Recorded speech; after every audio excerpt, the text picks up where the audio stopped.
The disciple of ITS was sitting, and they said, we can't. There's too many legacy systems around. So I said, okay, let's go to the Arab region. Hello? Yes. Let's go to the Arab region. Come on, change my mind. And they're building new infrastructure, new telecom infrastructure, new cities, new urbanization planning, and new transport infrastructure. So we can have it as a wide canvas to start from. Arab countries spread over a wide geographic area with different economic sectors, and that makes it exciting because we have different economic capabilities. And that's why we are focusing on having different case studies for a nation that speaks the same language and more or less have very similar social habits, to see if we can have a unified model which perhaps we can use in developed countries. So we are building the innovation model, what to standardize, how to adapt standards to the Arab region, what are the best practices, what case studies which focus on social, economic, and environment, what are the barriers. Most important barriers are awareness that we have a problem, awareness of how we can solve the problem, and funding.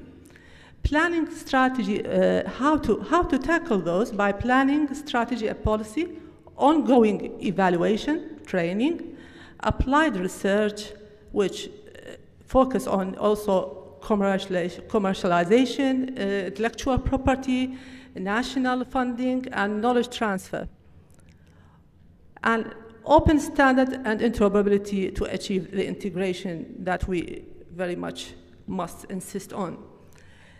So that's how we developed the focus on intelligent mobility future vision in Arab countries. What are the technology enablers and what are the innovation drivers? One of the projects that we're currently doing is communication requirement for high priority ITS application in collaboration with ITU for the Arabic region. And we've got a team working on that, and it's all on the web, you can access it. So the future vision of mobility in Arab region towards unified regional policy have now identified one case study in Tunisia. The first stage have been accomplished, and we just started the first draft of the Palestinian iMobility team, which hopefully today will have finalized. And we have supported the creation of the Palestinian iMobility team. I must highly greet the head of the team, Mohammed Deeb, who couldn't join us today as he's stuck in Gaza. If it wasn't for him, probably the Palestinian iMobility team wouldn't be here today. He has actually chased me and said, you talked about Arabic teams, we are ready. And he made this happen today. So many thanks to Mohammed Deeb. Palestinian iMobility team consists mainly from Al-Quds Open University, Palestine Academy for Science and Technology, Al-Najah University, Technopal as an SME, and ICT Incubator of Palestine. And this is just the founding team. We are really looking for more and more to join in. The founding team is from engineer Mohammed Deeb, and as I said, he's the team leader, Dr. Imad Al-Khatib, Dr. Khalid Al-Sahili, Professor Samir Abu Aisha, Mr. Mahmoud Hawamida, and Mr. Hassan Omar, and Mr. Anas Shihada. What we're trying to do here, what's the focus? The focus on transfer of technology know-how. When you invite consultants, they come and do the job and go. they don't do technology know-how. So transfer of technology know-how and underlying operation need means capacity building. We need to focus on how we can build infrastructure and rebuild it when it gets destroyed by using national capability. So this is not only in Palestine, and I think all Arab world and developed world need to look at building their capacity and mastering the knowledge, the know-how.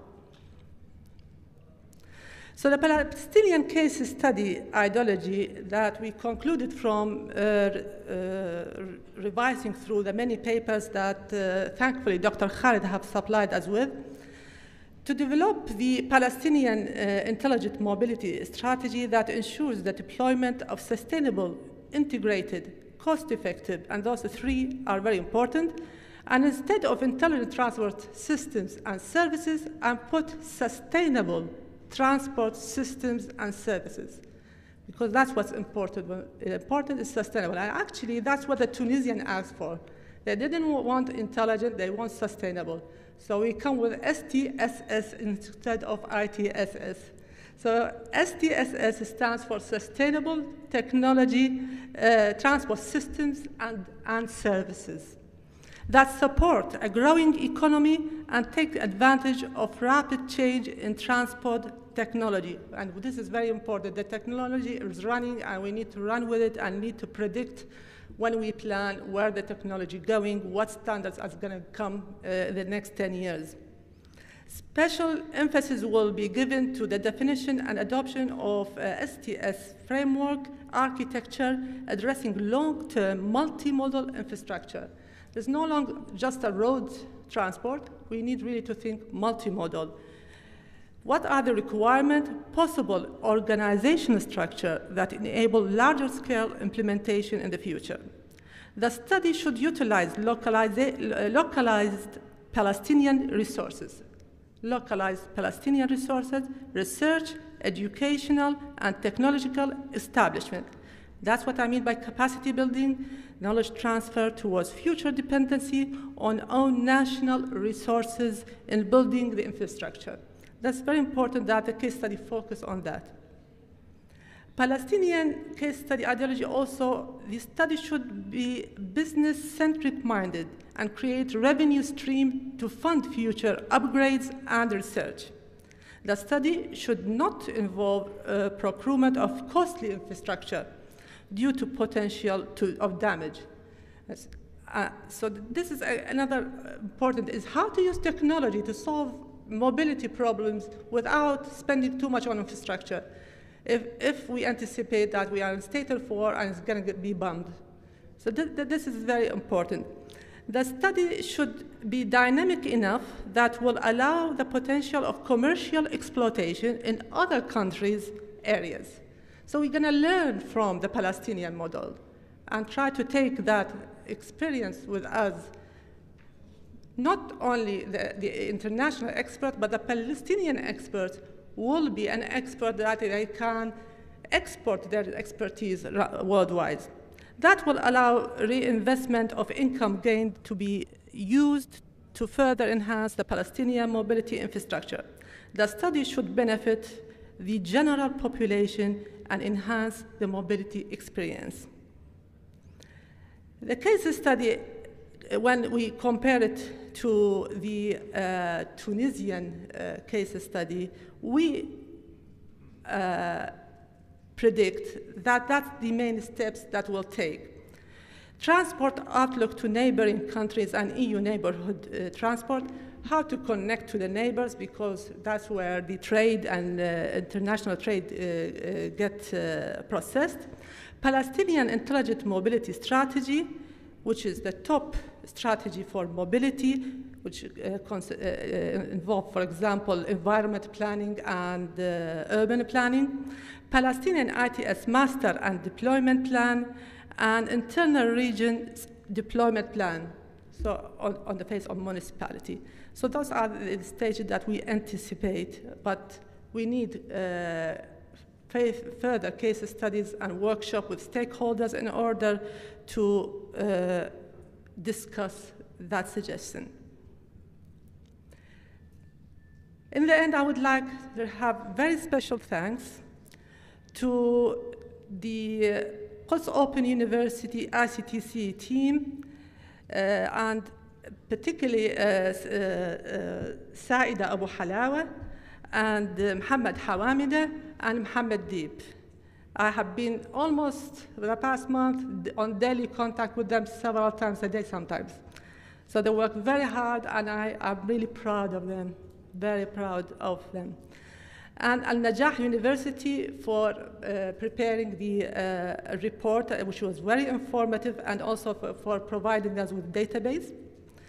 And for the sponsors who made this event possible, Pata Group and Jawal, and the British Council, and all who contributed to the success and the organization of this event.